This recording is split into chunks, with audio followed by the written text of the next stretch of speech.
안녕하세요. 재무제표 파헤치기의 잔돈사냥꾼입니다. 오늘 살펴볼 기업은 주식회사 KTNG인데요. 담배랑 홍삼을 제조하는 기업으로 유명한 KTNG에 대해서 한번 살펴보겠습니다. 시청 전에 구독과 좋아요 그리고 댓글 달아주시면 영상을 만드는 데 큰 도움이 됩니다. 감사합니다.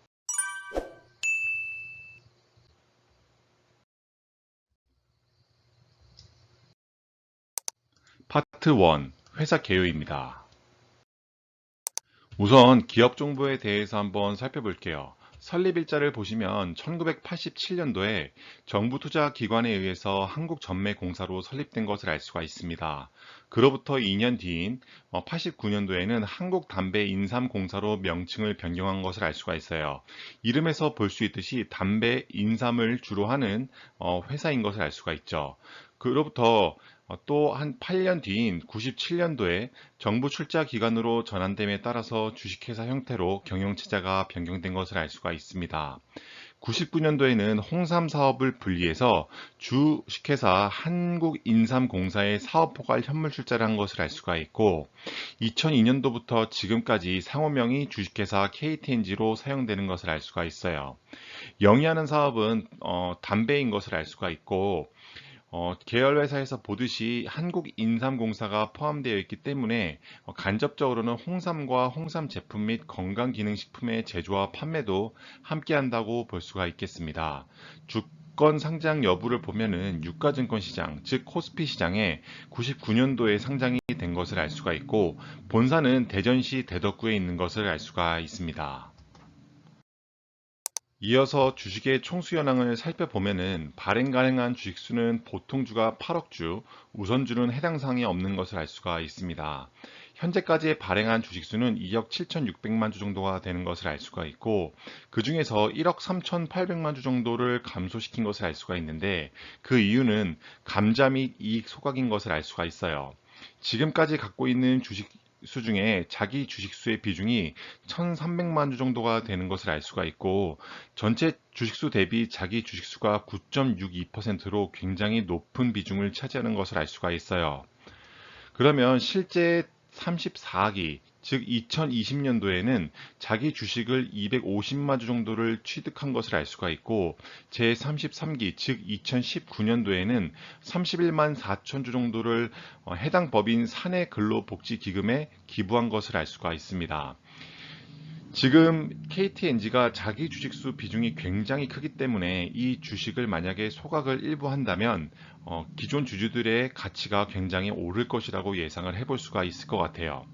유통 주식수는 그래서 1억 2,400만 주 정도가 되는 것을 알 수가 있습니다. 거래량을 살펴보면은 지난주 금요일 기준 0.41% 정도인 것을 알 수가 있습니다. 주요 사업 부문별 수익 실적 추이를 통해서 실제 KTNG가 어떤 부분에 사업 역량을 가지고 있는지를 살펴볼 수가 있는데요. 아시는 것처럼 담배에서 56%의 수익이 나오고 그 다음에 인삼이 27%로 그 다음을 차지하는 것을 알 수가 있어요. 부동산이 12%, 기타가 5%인 것을 알 수가 있습니다.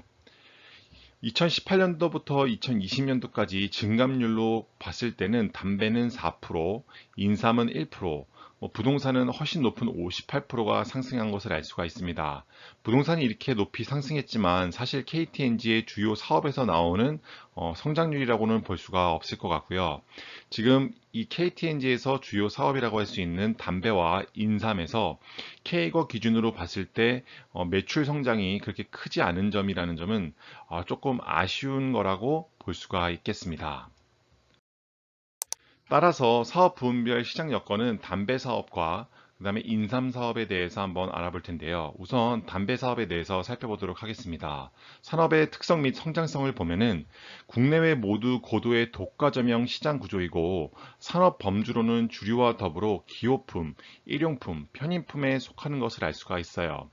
2002년도 이후에 금연 열풍과 지속적인 정부의 흡연 규제, 그리고 조세 인상 정책에 따라서 총 수요는 매년 감소하는 추세라고 합니다. 이렇다고 한다는 것은 KTNG의 입장에서 주력 모델인 담배 사업에서 굉장한 차질을 발생시킬 것이라고 예상을 해볼 수가 있을 것 같아요. 또한 담배 증액세 인상과 경고 그림 도입 등 규제 강화와 전자담배 등장으로 최근 5년간 담배 시장은 많은 변화를 일으킨 것을 알 수가 있어요. 그렇기 때문에 이 담배에 관련된 제조와 관련된 것은 기존의 핵심 수출 지역인 중동과 중앙아시아의 안정적 판매량을 증가시키고 수출 지역을 다변화시키는 것이 이 KTNG가 살아남을 수 있는 전략이라고 보실 수 있겠습니다. 경기 변동의 특성을 보면은 가처분 소득의 증감은 담배 제품에 대한 구매 결정에 적지 않은 영향을 미치는 것을 나타내고 있습니다. 그래서 앞에서 말씀드렸던 것처럼 이렇게 흡연 규제 강화와 조세 인상 정책에 따라서 이게 총 수요는 매년 감소되는 추세와 궤를 같이 한다고 보시면 될 것 같아요. 마지막으로 경쟁 요소를 보면은 품질과 가격, 브랜드에 따라서 제품을 선택하며 한 번 선택한 제품은 지속적으로 구매하는 특성이 있다는 것을 알 수가 있어요. 다음으로 산업부문별 시장 여건의 두 번째인 인삼산업에 대해서 살펴볼게요. 먼저 산업의 특성 및 성장성을 살펴보면은 원료의 조달까지 6년간의 숙성 기간을 필요로 하는 자본의 회임 기간이 길고 대규모 설비와 전국적인 유통망 그리고 마케팅 비용이 수반되기 때문에 진입 장벽이 상대적으로 높다는 것을 알 수가 있어요. 우리가 웰빙 시대 이후로 소비자가 건강에 대한 관심이 증대되기 때문에 꾸준한 성장세를 기대한다고 나타내고 있습니다. 하지만 앞에서 살펴본 것처럼 실제로 매출의 증대하는 폭이 K거 기준 1%에 불과했기 때문에 실제 성장세만큼 이렇게 기대만큼 실제 매출이 따라오지 못한다는 점은 조금 아쉬운 점이라고 볼 수가 있을 것 같아요. 두 번째로 국내외 시장 여건을 보면은 국내에서는 정관장 브랜드, 해외에서는 중화권과 일본, 그리고 동남아 제품 중심의 시장을 개척하고 있는 것을 알 수가 있고, 해외에서는 총 매출의 11.1%를 차지하는 것을 보았을 때, 국내에서 대부분의 매출이 발생하는 것을 알 수가 있어요. 마지막으로 시장 경쟁력을 보면은 120년 이상의 전통과 제조 노하우를 바탕으로 소비자의 신뢰를 우선시하고 있으며 정관장 브랜드를 활용하여 전국적인 유통망을 구축하고 있는 것을 알 수가 있습니다. 비용의 성격별 분류를 통해서 고정비와 변동비 중에 어떤 비중이 더 큰지를 한번 살펴보려고 하는데요. 우선 종업원 급여부터 해서 복리 후생비까지는 고정비의 성격이 강한 것을 알 수가 있어요. 2020년도와 2019년도 비중 모두 30%가 채 되지 않는 것으로 보았을 때, 이 회사, 즉 KTNG는 고정비보다는 변동비의 비중이 더 높은 것을 알 수가 있어요. 이렇게 변동비 비중이 더 높을 때 우리가 살펴봐야 된다는 것은 원재료와 실제 얼마만큼으로 원재료를 사들이는지를 한번 살펴봐야 됩니다. 그리고 시장의 가동률도 중요하겠죠. 보시는 것처럼 원재료의 가격 변동 추이를 한번 가져와 봤는데요. 수삼의 경우에는 2020기, 즉 2018년도에 키로당 4만 1,000원에 달했던 금액이 2020년도, 즉 22기에는 4만 700원으로 일부 하락한 것을 알 수가 있어요. 이렇게 원재료의 가격이 하락한다는 것은 회사의 이익이 늘어날 수 있는 구조라고 보실 수 있겠습니다. 다음에 2020년도 가동 효율을 보면은 담배 같은 경우에는 신탄진, 광주, 영주 공장에서 생산을 하는 것을 알 수가 있는데 100만 갑을 기준으로 봤을 때 평균 가동률이 60% 후반에서 70% 초반을 유지하는 것을 알 수 있어요. 다시 말해서 담배에 대한 수요가 늘어난다면 이 평균 가동률이 늘어날 것이고 그에 따라서 매출은 더욱더 증가할 수 있는 여지가 있다고 보실 수 있겠습니다. 그 다음에 실제 홍삼에 관련된 생산 능력을 보면은 평균 기계 가동률이 99.2%에 달하기 때문에 만약에 홍삼과 관련된 제품에서 더 많은 매출을 발생시키기 위해서는 증설을 해야 되는 상황에 놓여 있다라고 보시면 될 것 같아요. 만약에 증설을 하지 않는다고 한다면 이 기계 가동률 자체가 이미 맥스에 달했기 때문에 더 추가의 매출 상승은 보기 힘들 것이라고 예상해 볼 수 있습니다. 그러면 KTNG의 대차 정보에 대해서 한번 살펴볼게요. 대차 잔고 주수는 8월 19일 기준으로 한 300만 주 정도가 되는 것을 알 수가 있는데 전체 주식수 대비 2.21%에 해당하는 것을 알 수가 있어요. 최근 즉 8월 달 중순 이후로 이 잔고 주수가 대차 잔고 주수가 좀 는 것을 알 수가 있지만 어쨌든 전체적인 비율로 봤을 때는 이 대차장고 주수가 아주 높은 편은 아니라고 볼 수가 있겠습니다. 파트 2, 재무제표 분석입니다. 재무상태표를 보고 증감 내역을 확인하자인데요. 자산은 부채 플러스 자본이라는 식에서 시작하는 것을 알 수가 있어요. 우선 K거 기준으로 증감률을 살펴보면은 자본금은 0%인 것을 알 수 있어요. 다시 말해서 2016년부터 2020년도까지 단 한 번도 자본금에 대한 증자를 하지 않은 것을 알 수가 있어요. 이렇게 증자를 하지 않은 상태에서 자본금의 경우는 5.3%씩 증가한 것을 알 수가 있어요. 다시 말해서 자본금이 0%에서인 상태에서 자본은 계속 증가했다라는 것은 이익이 증가해서 계속해서 이익잉여금이 쌓아갔다고 예측을 해볼 수 있습니다. 같은 기간 동안, 즉 5년 동안에 부채는 마이너스 2.3%씩 계속 감소한 것을 알 수가 있고, 자산의 경우에는 매년 3.3%씩 증가한 것을 알 수가 있습니다. 본업에서 비용을 빼고 남는 돈이 얼마 있는지를 알 수 있는 영업이익인데요. 우리는 영업이익률이 20%가 넘어가면 그 회사가 자신이 하는 사업 분야에서 배타적인 수익률을 발생시킨다라고 얘기를 누차 말씀드렸습니다. 보시는 것처럼 2016년도에는 32.9%의 영업이익률을 발생시키는 것으로 보았을 때 엄청난 수준의 이익을 발생시키는 것을 알 수가 있어요. 최근 2019년도와 2020년도에도 그보다는 낮아졌지만 20% 후반대의 영업이익률을 나타내는 것을 알 수가 있고, 최근 4분기 기준으로 봤을 때도 27.5%로 높은 수준의 영업이익률을 발생시키는 것을 알 수가 있어요. 실제 K거 기준으로 봤을 때에는 매출액이 매년 3.2%씩 증가할 때 영업이익률은 0.2%씩 증가했고, 그렇기 때문에 이 영업이익률이 하향 곡선을 타고 있는 것을 알 수가 있어요. 이렇게 절대적인 수치로 봤을 때 영업이익률은 너무나도 좋은 상태이지만 추세적인 것으로 봤을 때 계속해서 영업이익률이 낮아진다는 점은 조금 아쉬운 점으로 남을 것 같습니다. 우리가 매출이라고 하는 것은 현금 매출과 외상 매출의 합으로 구성된다는 점을 알 수가 있고, 현금 매출이 적다라는 것은 외상 매출이 크다라는 뜻이고, 이 외상 매출이 너무 크면은 실제 매출이 증가하여도 들어오는 현금이 적기 때문에 흑자 도산 가능성이 존재하는 것을 알 수가 있습니다. 그러면 실제 이렇게 매출 채권, 즉 외상 매출의 비중이 얼마만큼인지를 한번 살펴봐야겠는데요. 보시는 것처럼 매출 채권의 비중이 2016년부터 최근 4분기를 봤을 때에도 계속 20% 후반대를 유지하는 것을 알 수가 있습니다. 굉장히 높은 비중을 매출 채권으로 가져가는 것을 알 수가 있는데요. 실제 K거 기준으로 봐도 매출액 상승률과 거의 비슷하게 매출 채권 상승률 을 가지고 가는 것을 알 수가 있고, 이렇게 높은 매출 채권을 유지하는 것은 기업 경영에 있어서 부담이 될 수 있는 요소로 작용할 수 있다는 것을 참고로 알고 넘어가시면 될 것 같아요. 창고에 재고가 얼마나 있을까를 살펴봐야 되는 재고자산 증감 여부인데요. 재고자산 회전율은 높을수록 재고가 빠르게 소진된다는 뜻입니다. 2018년도에는 재고자산 소진이 최하점을 찍은 것을 알 수가 있고, 2019년도와 2020년도에 재고자산 회전율이 증가해서 재고가 빠르게 소진되고 있다는 점은 회사의 긍정적인 시그널이라고 볼 수가 있겠습니다. K거 기준으로 봐도 매출액은 3.5%씩 증가할 때 재고자산은 그보다 낮은 2.7%씩 증가한 것을 알 수가 있습니다. 제품과 서비스를 만들려면 생산시설이 필요한데요. 우리는 매출액 대비 유무형 자산의 비중을 한번 살펴보도록 하겠습니다.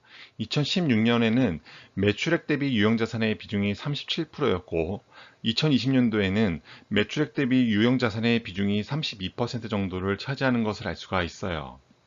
무형자산의 경우에는 2016년도에는 1.5%를 차지하고 있고, 2020년도에는 2.5%를 차지하는 것을 알 수가 있습니다.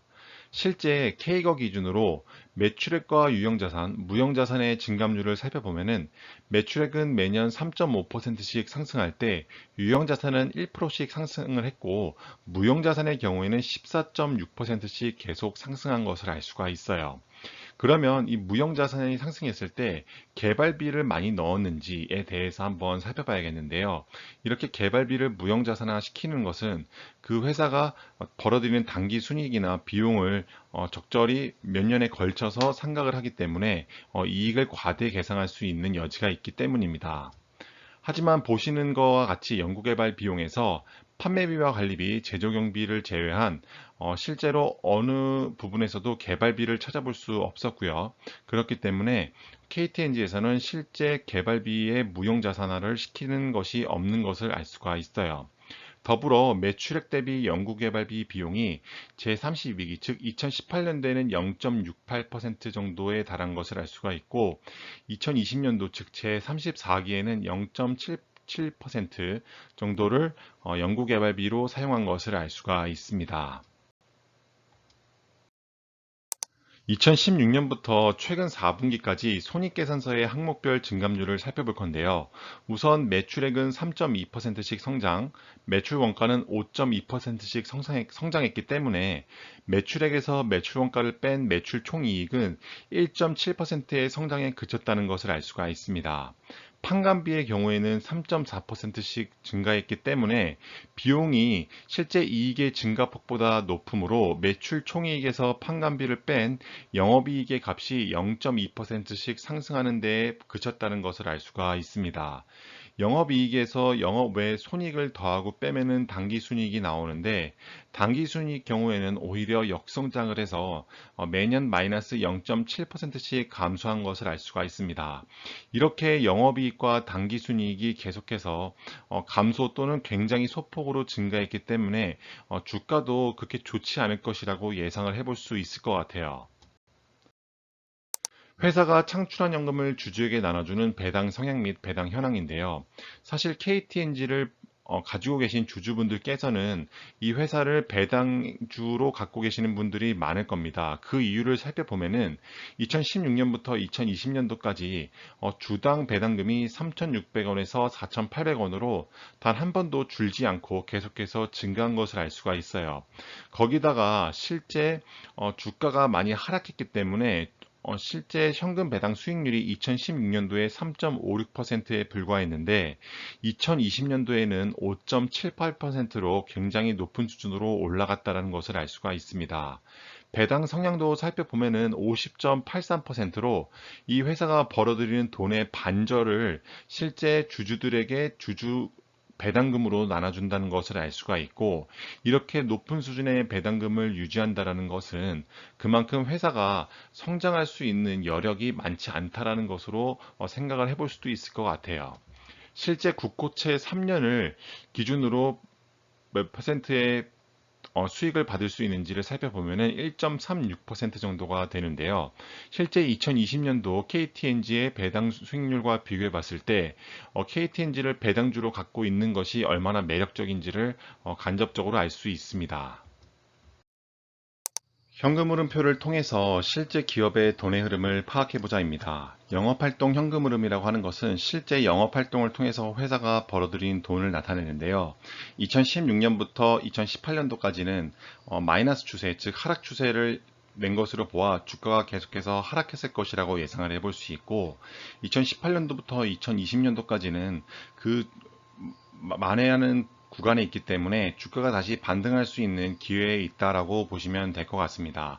하지만 2020년도 기준으로 봤을 때 2016년보다도 아직도 이만큼을 회복하지 못한 점은 조금 아쉬운 점이라고 볼 수 있겠습니다.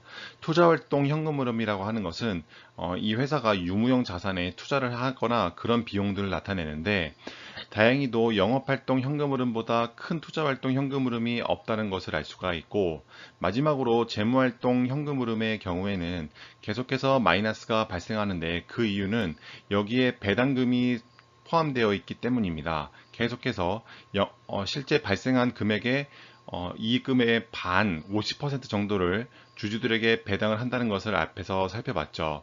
그만큼 이렇게 재무활동 현금 흐름에서 계속해서 마이너스가 발생할 수 있겠습니다.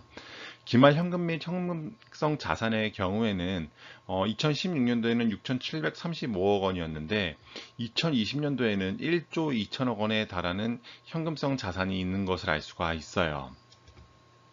실제 영업 투자, 재무활동 현금 흐름 및 현금성 자산의 추이를 살펴보면은 영업활동 현금 흐름은 2016년도에는 최고였다가 하락했다 다시 반전하는 V자 형태를 띠고 있는 것을 알 수가 있고, 투자활동 현금 흐름은 조금 규칙성이 없는 것을 알 수가 있습니다. 재무활동 현금 흐름은 배당금의 증가로 지속적으로 재무활동 현금 흐름이 큰 폭으로 증가하는 것을 알 수 있고, 기말 현금 및 현금성 자산도 2016년보다는 2020년도에 약 2배가량의 높은 현금성 자산을 보유하고 있는 것을 알 수가 있습니다.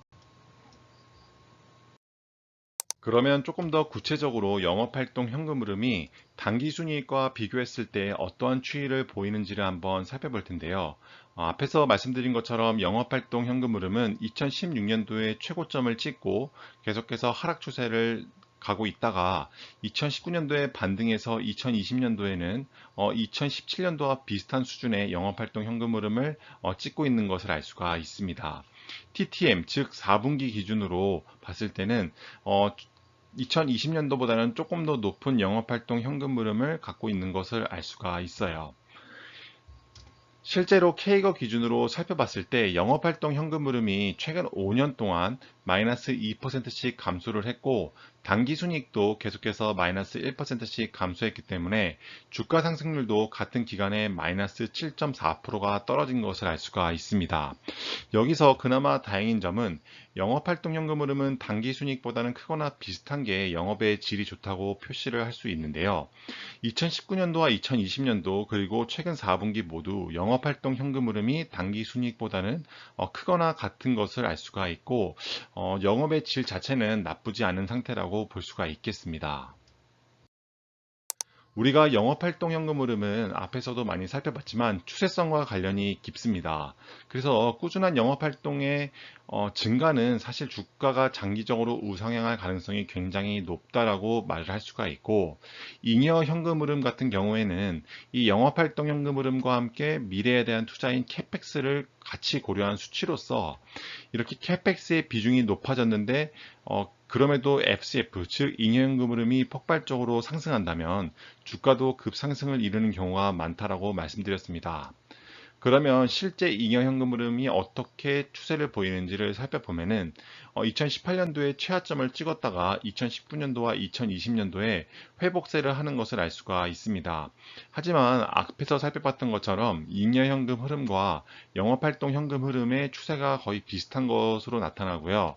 최근 4분기 기준으로 봤을 때에도 실제 2020년도보다 FCF, 즉 투자 이 잉여 현금 흐름이 조금은 상승했지만 거의 비슷한 수준이라고 보여집니다. K거 기준으로 살펴봐도 주가 상승률은 같은 기간에 마이너스 7.4% 하락했던 데 반해 잉여현금 흐름은 마이너스 4%, 캐펙스만 플러스 8%, 영업활동 현금 흐름은 마이너스 2%를 역성장한 것을 알 수가 있습니다. 파트 3, 기업의 적정 가치인데요. 우선 기업의 주가 차트를 보면은 KTNG의 최근 5년 동안 최고점은 주당 12만 7,500원이었던 것을 알 수가 있습니다. 최저점은 2020년도 초 코로나 때문에 6만 3천원까지 떨어진 것을 알 수가 있고요. 2020년도 현재는 주당 8만 원대를 유지하는 것을 알 수가 있어요. 앞에서도 살펴봤듯이 2016년도에 최고의 영업활동 현금 흐름과 당기 순이익, 그 모든 것들을 냈기 때문에 12만 7천원까지 올라간 것을 알 수가 있고, 이렇게 영업활동과 당기 순이익의 추이와 비슷하게 주가도 계속해서 하락한 것을 알 수가 있어요. 만약에 KTNG를 5년 동안 앞에서 살펴본 기간 동안 계속해서 가지고 있었다면은 마이너스 7.4%씩 주가가 떨어진 것을 알 수가 있고, 코스닥과 코스피가 각각 8에서 10%씩 상승한 것에 비하면은 KTNG 주식을 갖고 있었던 분들은 피눈물을 흘렸을 가능성이 굉장히 높다고 볼 수가 있겠습니다. 우리가 찾고 투자하려는 회사는 A사 분면과 B사 분면에 속한 회사라는 점은 누차 말씀드렸습니다. 그래서 우리는 자산, 부채, 그리고 자본을 영업 성격과 비영업 성격으로 나눠보려고 하는데요. 실제 KTNG의 2018년도부터 2020년도까지의 자산, 부채, 순자산을 영업 성격과 비영업 성격으로 나눈 표입니다. 우선 2018년도를 기준으로 보면은 영업 성격의 순자산이 4조 6,550억 원인 것을 알 수가 있고, 이 돈을 굴려서 9,034억 원의 당기 순이익을 발생시킨 것을 알 수가 있어요. ROE로 보면은 19.41%인 것을 알 수가 있고, 2019년도에는 20.46%, 2020년도에는 22.48%로 ROE가 꾸준히 3개년 동안 증가한 것을 알 수가 있습니다. 그러면 비영업 성격의 순자산은 2018년도에는 3조 5천억 원 정도가 됐고, 2019년도에는 3조 6천억 원, 2020년도에는 3조 8천억 원으로 이렇게 비영업 성격의 순자산도 꾸준히 쌓여갔다는 것을 알 수가 있어요. 그래서 이렇게 본다면 2020년도 기준으로 보면은 KTNG는 A사 분면 끝 어딘가에 위치해 있다고 보실 수 있겠습니다. 기업의 적정 주가인데요. S림 방식으로 계산해 본 이 KTNG의 적정 주가를 살펴보면 다음과 같습니다. 우선 2019년도에 12.32%의 ROE를 가져간 것을 고려해 봤을 때 적정 주가는 10만 원대인 것을 알 수가 있고요. 5년 평균으로 보면은 14.33%의 ROE가 나오기 때문에 11만 7천 원의 적정 주가가 나오는 것을 알 수가 있습니다.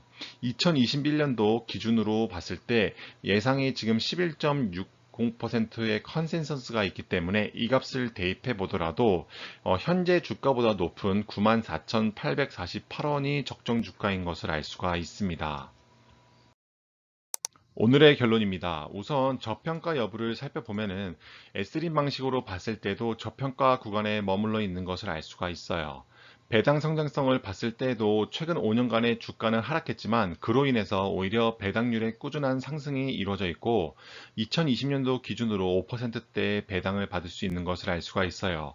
또한 앞에서 살펴봤듯이 최근 5년간의 배당금이 계속해서 증가했다는 점 또한 배당 성장성에 있어서는 플러스 요소로 볼 수가 있겠습니다. 기업 성장성을 보면은 최근 5년간의 캐펙스는 8%인 것을 알 수가 있고, 기업 자체의 성장성은 크게 돋보이지는 않지만 지속적인 매출 규모를 발생시킬 것이라고 볼 수 있겠습니다. 왜냐하면은 KTNG에서 주력으로 하는 담배 사업 자체가 웰빙 시대를 맞이해서 계속해서 하락할 수밖에 없는 구조로 볼 수 있고요. 지금 현재 매출 자체가 국내에서 많이 발생하고 있고, 해외로 늘린다고 한다면 그것을 많이 만회할 수 있지만, 어쨌든 담배 산업이라는 것 자체가 추세적으로 하향할 수 있는 가능성이 있다라고 보여집니다. 네 번째로 수익성을 살펴보면은 영업 성격으로 ROE가 19년도에는 20.46%, 20년도에는 22.48%로 굉장히 높은 수준의 영업 성격을 보이고 있는 것은 긍정적인 요소라고 볼 수가 있겠습니다. 다만 2020년도에 잉여 현금 흐름인 FCF가 전년도에 비해서는 큰 폭으로 상승했지만 2021년도에는 비슷한 수준의 FCF, 즉 잉여 현금 흐름을 보일 것으로 보여집니다. 마지막으로 재무 건전성을 보면은 현금성 자산은 1조 2천억 원으로 충분한 것으로 보여지고, 회사 청산 시에는 3조 8천억 원으로 굉장히 양호한 상태인 것을 알 수가 있어요. 배당주의 매력은 충분하지만 기업의 성장성은 조금 평이할 것으로 예상이 됩니다. 지금까지 KTNG 분석 영상 봐주셔서 감사드리며, 다음 시간에는 더 좋은 기업 분석 영상으로 찾아뵙도록 하겠습니다. 감사합니다.